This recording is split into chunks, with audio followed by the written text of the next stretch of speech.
అదే RTV app వార్తల్ని క్షణాల్లో చదివే అవకాశం ఉంటుంది. ఒక న్యూస్ పేపర్, ఒక టెలివిజన్ ఛానల్ మీ చేతుల్లో ఎప్పుడూ ఉంటాయి. Welcome to RTV. నేను మీ గయాజ్ని.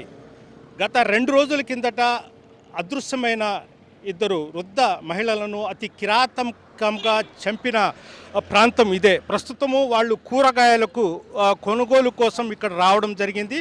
అయితే ఇక్కడే ఈ షాపులోనే వాళ్లను అతి కిరాతకంగా గిరీష్ అనే వ్యక్తి, కూరగాయల వ్యాపారి, చంపడం జరిగింది. అయితే రాజ్యలక్ష్మి, విజయలక్ష్మి అనే ఇద్దరు పవన్ కాలనీలో నివాసం ఉంటారు.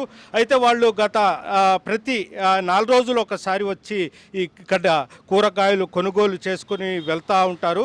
అయితే ఈ నేపథ్యంలోనే గత సోమవారం రోజు వాళ్ళు ఇక్కడికే సాయంత్రం 4 గంటలకు కూరగాయలు కొనుగోలు కోసం ఇక్కడ రావడం జరిగింది. ఇక్కడ వచ్చిన తర్వాత వాళ్ళు తిరిగి సాయంత్రం 5-6 గంటలైనా ఆ ఇంటికి వెళ్ళలేదు. అయితే ఇక్కడ గిరీష్ అనే కూరగాయల వ్యాపారి వాళ్ళని అతి దారుణంగా హత్య చేశాడు. ఎందుకంటే వాళ్ళ వంటి మీద ఉన్న బంగారు నగలను తీసుకోవచ్చు, తమ ఆర్థిక పరిస్థితులు మెరుగుపడిపోతాయి అన్న ఉద్దేశంతోనే హత్య చేశారు.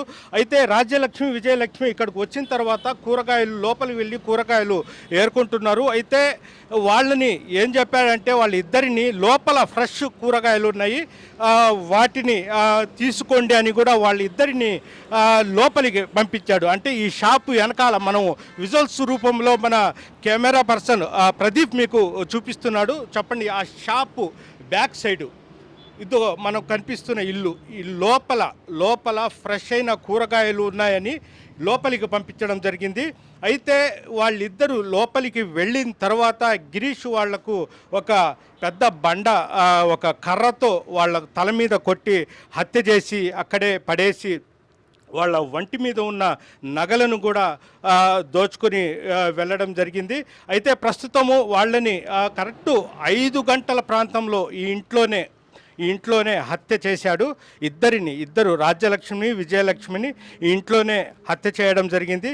హత్య చేసిన తర్వాత వాళ్ళిద్దరిని ఆ మృతదేహాలను ఒక గోనె సంచిలో కట్టి ఆటోలో వాళ్ళని 7 గంటల కల్లా సమీపంలోని దొంతాల అడవుల్లోకి తీసుకెళ్ళిపోయి వెళుతూ అతను 1 లీటరు పెట్రోల్ కూడా కొనుగోలు చేసుకొని లోపల డీపైన అడవిలోకి వెళ్ళిన తర్వాత మృతదేహాల మీద పెట్రోల్ పోసి నిప్పంటించడం జరిగింది. దీంతో వాళ్ళిద్దరూ అక్కడక్కడే పూర్తిపోవడం జరిగింది. అయితే 2-3వ రోజుకి కొంత భాగం కాలని భాగాలు మొత్తం అటవీ మృగాలు తినడం జరిగింది. నక్కలు, అదేవిధంగా కుక్కలు ఇవి పీక్కొని తినడం జరిగింది. మొత్తం మీద పోలీసులు గుర్తించేటప్పటికీ వాళ్ళ మృతదేహాలు కనీసం గుర్తుపట్టలేని విధంగా ఉన్నాయి.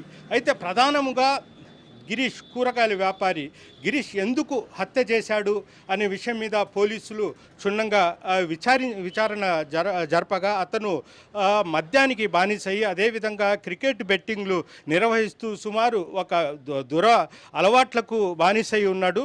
అదేవిధంగా వాళ్ళ చెల్లెలు సుమారు 3 లక్షల రూపాయలు అప్పు ఇప్పించినట్లు కూడా అతను పోలీస్ విచారణలో చెప్పాడు.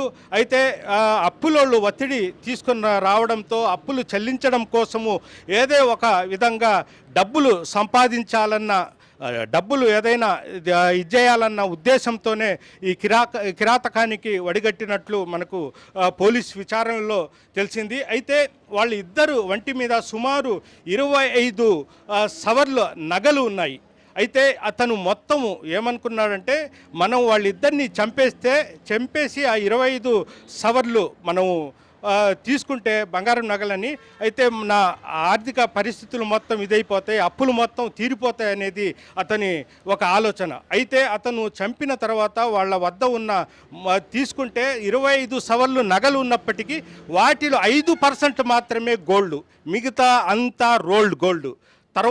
చంపిన తర్వాత అతనికి విషయం తెలిసింది, నేను కనీసం ఒక 2 సవర్ల గోల్డ్ కోసం ఇద్దరిని చంపాననేది అతను బాగా ఇదైపోయాడు. అయితే ఈ అతను చెడు వ్యసనాల వల్లే ఈ కిరాతకానికి వడిగట్టినట్టు కూడా మనకు స్పష్టంగా తెలుస్తుంది. అయితే అతను మృతదేహాలను మొత్తం కాల్చేసి నిప్పంటించిన తర్వాత ఇక్కడి నుంచి అతను నేరుగా ముత్కూరు సమీపంలోని వాళ్ళ బ్రదర్ వాళ్ళ ఇంటికి వెళ్ళడం, అక్కడి నుంచి అతని సహచరులు అంటే సహజీవనం చేస్తున్న కశ్మీర్లో ఒక మహిళ ఇంట్లో ఉండగా పోలీసులు అతన్ని అరెస్ట్ చేయడం జరిగింది. అయితే ఈరోజు సాయంత్రానికి అతన్ని అరెస్ట్ చూపే అవకాశాలు కూడా ఉన్నాయి. మొత్తం మీద చూసుకుంటే అతను చెడు వ్యసనాలకు బానిసయ్యి ఈ విధంగా హత్య చేయాల్సిన దుస్థితి ఏర్పడింది. అతను జీవితమే సర్వనాశనం చేసుకున్నాడని కూడా చెప్పుకోవచ్చు. అంతేకాదు అతను ఆ ఇద్దరు మహిళల మీద ఉన్న నగలు మొత్తం బంగారం అనుకున్నాడు. చివరికి అవి రోల్గా తేలిపోయింది. మొత్తం మీద అతను చెడు వ్యసనాలే అతనికి ఈరోజు అతని జీవితం బుగ్గిపాలు చేయాల్సిన పరిస్థితి ఏర్పడింది. వీడియో జర్నలిస్ట్ ప్రదీప్తో గయాజ్, RTV నెల్లూరు నుంచి. మరిన్ని వీడియోస్ కోసం ఛానల్ ని సబ్స్క్రైబ్ చేయండి. లేటెస్ట్ అప్డేట్స్ కోసం వాట్సాప్ ఛానల్ ని ఫాలో చేయండి. అండ్ లింక్ డిస్క్రిప్షన్ లో ఉంది.